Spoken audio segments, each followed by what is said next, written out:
procrastinate? In a nutshell, we want to give people an incentive to doing good things online and to spending their time well.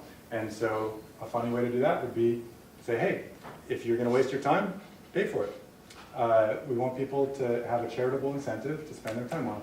What we're doing is setting up a system that lets you choose what you'd like to spend, like how many pennies per hour you'd like to donate for every hour that you waste on different websites that you consider to be procrastination. It used to be you could get on your phone, you could talk to people, you could get on a typewriter, you could write something, you could read a book, you could play a video game. Now all those things happen in the same devices. So great, actually. Awesome, right? I like it. But it does make procrastination a little bit easier. It turns out that 9% of people say that they procrastinate. So that's a lot of people. Of those, the people that responded to an online survey, 46% of the people say that it's having a negative impact on their life. 18% claim an extreme negative impact. And of the people that we've asked, 57% of those people said that they could use a tool that would help them with online procrastination. So, well, right now you've probably heard in the news that a lot of charities are having a bum time. The economy's down, and that always has a disproportionate effect on the economy of nonprofits. There's a real problem. A lot of charities in this country certainly perform very necessary work, so it's actually quite a bad thing to let some of those critical ones be at risk. So there's been a lot of press about Twitter, Facebook, Kiva. There's a lot of micropayment schemes that a lot of people are talking about, and there's a lot of money that's been raised. It turns out that the amount of money that people donate through online means is actually at a higher level than the amount of money that people donate through more traditional means. But the real problem is that it doesn't get repeated. But there might actually be something about the moment-by-moment way that people make snap decisions online, which means that they're not actually making a relationship, founding a relationship with the nonprofits that they're giving to. So Lucy and Dan, our partner, have created a Firefox extension that puts these little icons on the top of your browser.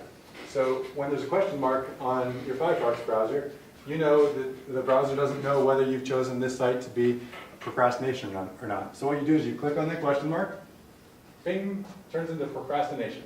You can also click it again to choose that you've selected it, but that it's not a procrastination site. Maybe this is a website that you care a lot about, you're on it a lot, but you want to make sure that it doesn't count towards this sort of time-wasting idea. So you can click the thumbs up for time well spent. There's also these two gauges that are up here, and they track how much time you've spent in that week so far. So you can set a goal of, I don't know, 1 hour, 10 hours, 100 hours, whatever it is for you, how much you want to procrastinate that week. But there's also a limit that you set, because you probably don't want to spend every hour of the week donating to a charity. And then what is it actually doing? It's helping you set those goals, it's helping you to avoid distracting stimuli, and it's helping you create a routine for yourselves. And those are the three things that are talked about as ways for people to address their own procrastination behavior. The important thing is that it's a repeated donation. It's something that happens over time. It's a way for people to cement their relationship with those charities, and that's really important. Opportunity number 2 for time well spent, supporting quality online content. Why? Because there's lots of great stuff out there. We love using the internet. And I don't particularly want to see every website move to a model where I have to log in and pay a fee to use their services. However, I also don't want to see a world where real quality content can't be created. So we need to fund this content somehow.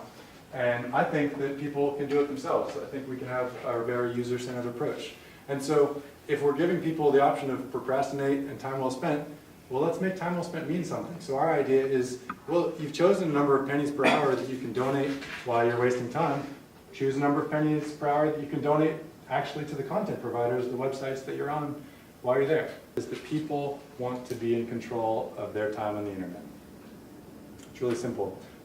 People don't want to register for everything. They don't want to be told they have to pay for things.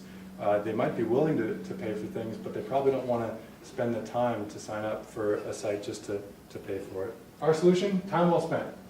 automatic micro pledges directly supporting sites that a user has selected as quality content. That means $6.6 million of revenue for charity have been generated. If we have those 7,000 users, creating $1.9 million revenue for quality content providers. So I think that's a really big thing in terms of money, and we prevented 1.2 million hours of procrastination. I don't know what that's worth, but something good.